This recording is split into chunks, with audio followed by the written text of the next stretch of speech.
gihimo sa Dios kanato. Nag-iambit kami sa pagtuo sa mga disipulo sa inyong anak o sa paglaon sa mga anak sa Dios. Ipanatag dili kanamo ang kahayag sa pagkamanaw ni Kristo niining panahon sa pagsulay o kasakit.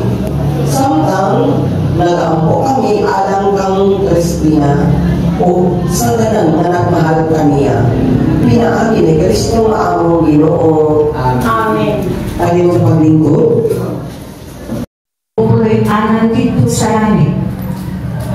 Usa ka puloy-anan nga walay katapusan. O siya gayon ang nagbuhat. Busa, kanunay kitang masalikong kaayo. Nasayod kita, nasamtang aniya pa kita ni inilawasan. Halayo kita sa Ginoo. Kaya nagkinabuhi man kita, pinaagi sa ang sulti sa akong baka nga kanunay damandam. Kay gusto na ako ang itatanan, gusto sa Ginoo, bilang ako ang itatanan kayo, makahiusa dito sa balaan lugar sa Ginoong Jesus. O kang nanay, makita mo sa panagoy nanay nga maayo kayo yung pagpanaw.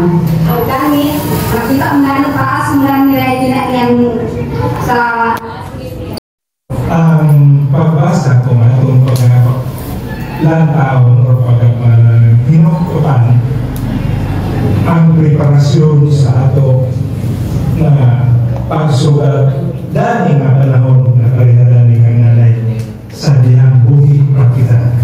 So,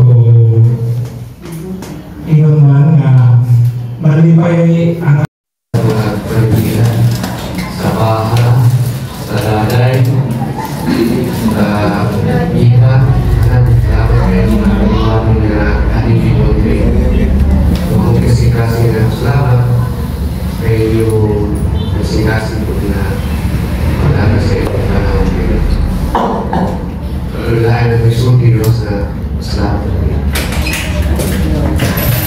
Nay, yung anak na yung kasalamat lagi yun. Kung inutubo ni Nay nga, salamat yung pagkananay. Ba? Di ba salamat yun ta? Muna ang iwain, masalamat yun ta. Ngayon, si Nanay, grabe kayo ang inang buwan nga